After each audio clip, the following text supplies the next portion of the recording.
Depuis 2003, il fait à cette période-ci de l'année de la prévention à l'approche de la période des fêtes, de la saison hivernale aussi. On doit changer évidemment notre façon de conduire, s'adapter également. C'est un autre message qu'on rappelle avec Bertrand Godin, qui est spécialiste en matière de conduite automobile, mais également lui qui forme aussi des futurs policiers à l'École nationale de police. Lui-même aussi pilote professionnel depuis de nombreuses années. Bertrand Godin, qu'on trouve un habitué de l'émission. Salut Bertrand. Hey, salut! Content de te retrouver. Cette période-ci de l'année pour toi, ça fait depuis 2003, donc 20 ans cette année que tu fais un message de prévention soutenu avec l'aide de la brasserie Labatt également pour supporter le tout. Est-ce que le comportement des conducteurs a changé malgré ta sensibilisation et puis les messages qui circulent abondamment depuis 20 ans? Est-ce que tu as vu quand même un électrochoc chez les conducteurs automobiles québécois? Bien, je dirais que oui. C'est certain que le message qui est offert par la brasserie Labatt de se préparer quand vient le temps de festoyer, de s'abstenir de conduire lorsqu'on a consommé de l'alcool et d'avoir un conducteur désigné, ça fait son bout de chemin. Mais ce que je vois aussi, c'est que les jeunes, et je lève mon chapeau bien haut auprès des jeunes qui se préparent justement, qui prennent les clés, parce qu'on le sait, eux autres, c'est zéro alcool de toute façon depuis qu'ils ont leur permis.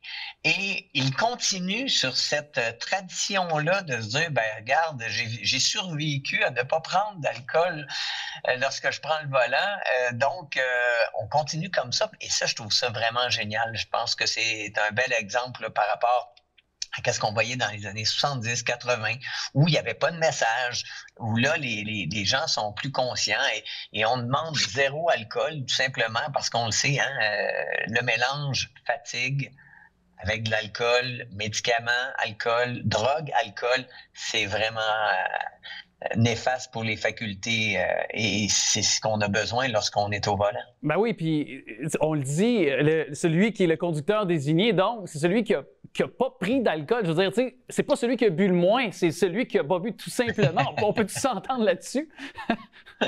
Oui, tout à fait. Oui, c'est ça. C'est pas celui qui a consommé le moins.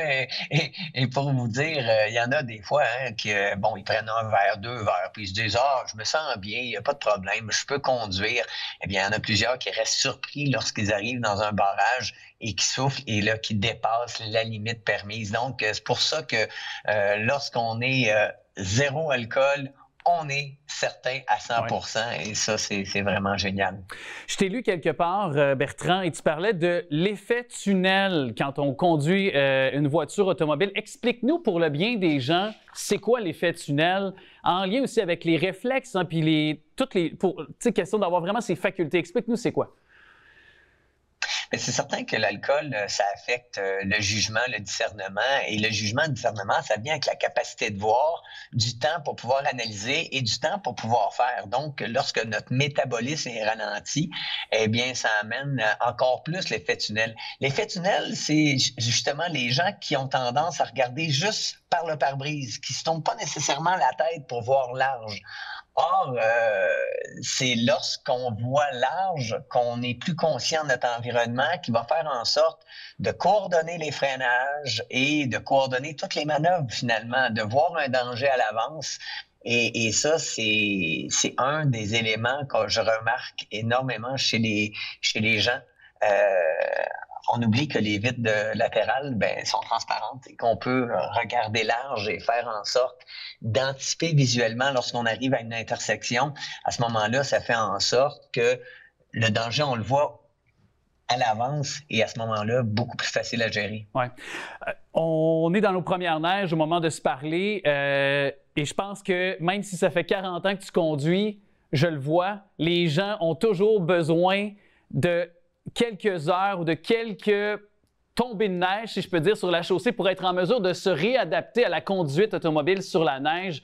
Quel est ton truc ou ton conseil pour les gens qui nous écoutent pour à nouveau être fin et prêt lorsqu'il y aura, là elle est tombée, elle fond, mais lorsqu'elle sera là de manière persistante sur la chaussée pour les gens qui nous regardent actuellement? Pour rester calme, il faut s'assurer de bien lire la route. Et ça, hier, on avait quand même des situations assez problématiques parce que la neige était lourde et souvent le déneigeuse n'avait pas passé. Donc, il y avait deux sillons qui se remplissait d'eau. Donc, si on restait en plein milieu de la voie, on tombait sur l'aquaplanage. Si on se tassait à gauche, on tombait dans la grosse neige et là, le pneu se bourrait de neige et là, c'était instable. Mais il y a d'autres fois où, ça va être de la glace partielle. Donc, souvent, je dis aux gens, soyez conscients de ce que vous pouvez faire avec la voiture. Donc, quand vous partez, vous avez un doute avec la chaussée, personne en arrière, personne en avant, faites un test de freinage et à ce moment-là, vous allez sentir, si vous sentez que la pédale vibre, c'est-à-dire que le système ABS embarqué, ça veut dire déjà qu'on dépasse les capacités. Autrement dit, il ne faudrait pas se rendre jusqu'à l'ABS lorsqu'on arrive au freinage parce que l'ABS, c'est un système qui va prendre en charge, qui va vous aider, mais la gestion sans que l'ABS embarque, c'est là qu'on est capable de freiner la voiture dans la plus courte distance. Oui. Et il y a quelque chose aussi que je veux parler avec toi, Bertrand, parce que moi, j'ai l'impression que le Québécois moyen, là, on dirait là, qu'on chauffe tout croche. OK, on peut-tu en parler 2 secondes? En plein milieu d'une ville, d'un village aussi en période rurale, mais même en ville, le monde, ça fait pas leur stop à moitié, ça sait pas que c'est autour au piéton, au passage piétonnier à passer, puis là, le piéton passe, fait que là, le conducteur automobile envoie promener, envoie paître le piéton ou le cycliste qui est à son tour.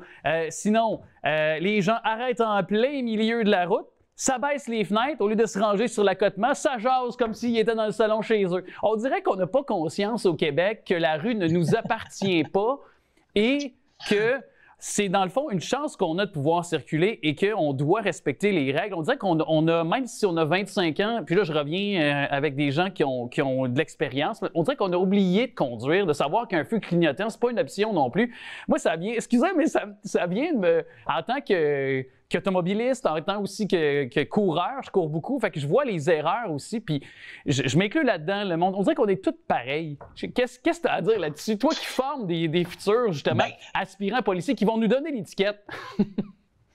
Voyez, les policiers ont plusieurs exemptions. Hein. Ils en ont 32, dont la vitesse. Ils peuvent passer sur un stop sans arrêter. Eux autres, ils ont le droit parce que c'est des exemptions au cas de la sécurité routière.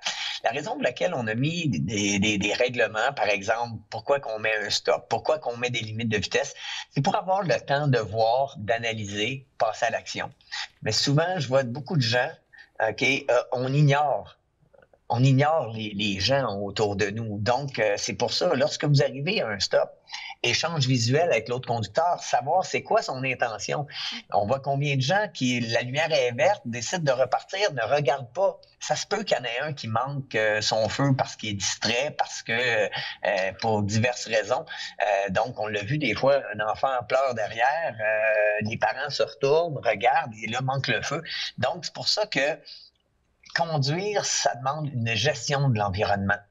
C'est pas parce que vous roulez à 50 km/h que ça veut dire qu'il n'y a pas de danger. Donc, c'est pour ça que il n'y aura aucune vitesse, vous pourrez vous dire que je suis sécuritaire à 100%. La meilleure sécurité, oui, des fois, puis moi, écoutez, en course, on roulait à 340 km/h, mais on voyait les choses bien à l'avance. On n'était pas en mode réactif au niveau de la conduite.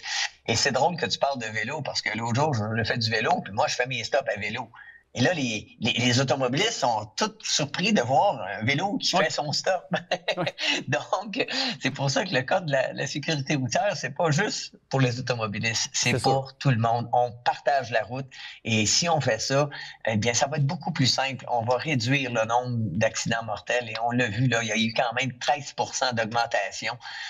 Donc, faut faire quelque chose, mais pour ça, il faut avoir nos facultés, il faut être zen quand on est au volant, essayer d'éviter la rage au volant. Et c'est facile d'en avoir pas mal. Les gens voient beaucoup de ce temps-là sur les routes. Ouais, il y a Nez Rouge également qui est toujours là, opérationnezrouge.ca si les gens veulent s'y rendre, avoir plus d'informations.